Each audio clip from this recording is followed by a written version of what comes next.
بسم اللہ الرحمن الرحیم۔ السلام علیکم ورحمۃ اللہ وبرکاتہ۔ کیسے ہو دوستو؟ خیریت ہے؟ میں امید کرتا ہوں کہ سب ٹھیک ٹھاک ہوں گے۔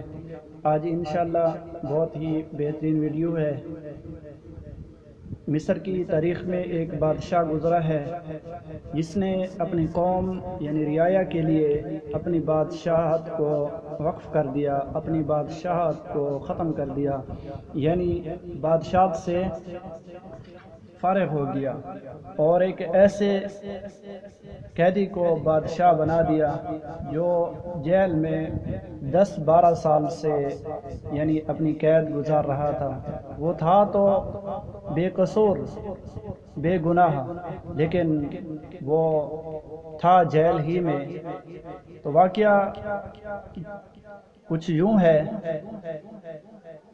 وہ شاہ مصر ریان بن ولید ایک عظیم انسان تھا۔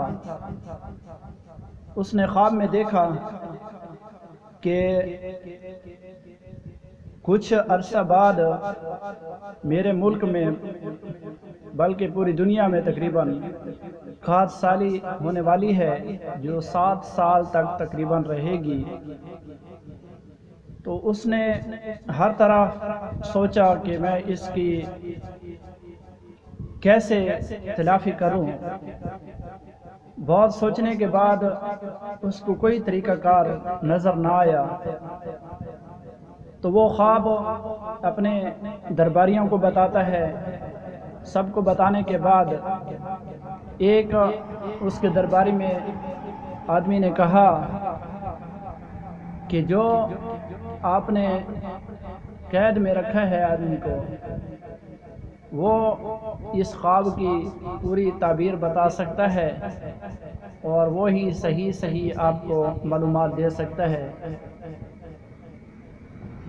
جب اس نے اس قیدی سے یعنی رابطہ کیا، تو جب اس نے اپنی باتیں بتائیں تو بادشاہ کو بہت ہی اچھی معلوم ہوئی اور بادشاہ جو تھا وہ سوچنے پہ مجبور ہو گیا کہ کیوں نہ میں اسی کو بادشاہ بنا دوں۔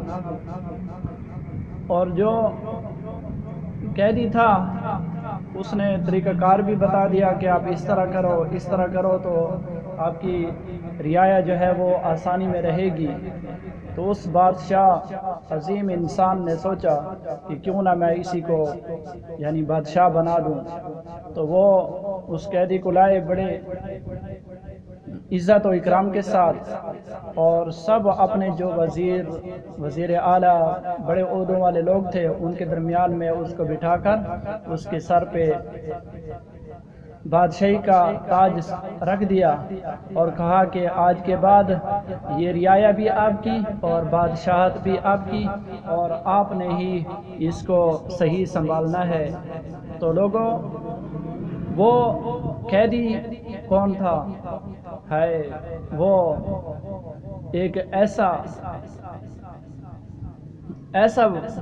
قیدی تھا جس کا باپ بھی نبی، اس کا دادا بھی نبی، پیچھے پتہ نہیں کتنی نسلوں سے وہ نبی چلا آ رہا تھا، لیکن کسی وجہ سے وہ قید میں پڑا تھا۔ وہ کون تھا؟ یوسف علیہ السلام تھا۔ تو لوگوں، جب حضرت یوسف علیہ السلام نے تخت کو سنبھالا، حکمرانی بادشاہت پہ آئے، تو ایسی مثال قائم کر دی کہ خود بادشاہ بھی حیران اور وزیر بھی حیران، رعایا بھی حیران، حتیٰ کہ صرف اس کی بادشاہت میں سکون نہیں تھا بلکہ آس پاس کے جو اور ملک تھے ان میں بھی سلامتی آ گئی اور ان کو بھی سکون کی دولت میسر آئی اور وہ بھی بڑے امن و سکون سے رہنے لگے۔ اور جہاں یہ خدشہ تھا کہ ایسا قحط آنے والا ہے جس میں لوگ اپنے بچوں تک، اپنے جانوروں تک کھا جائیں گے، تو وہ بھی لوگ امن و سلامتی میں رہے اور 2 وقت کی روٹی ان کو بھی بڑی اچھے طریقے سے ملنے لگی۔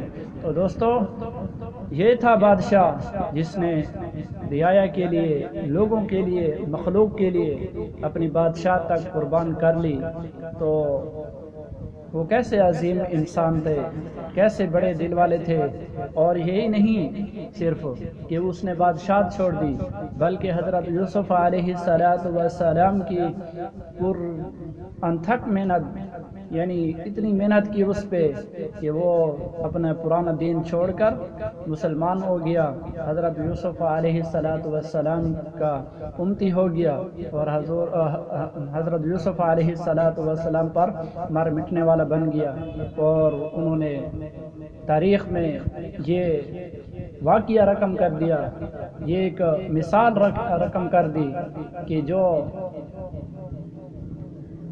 کسی کے لیے بھلا کرتا ہے تو اللہ اس کو کبھی ضائع نہیں کرتا۔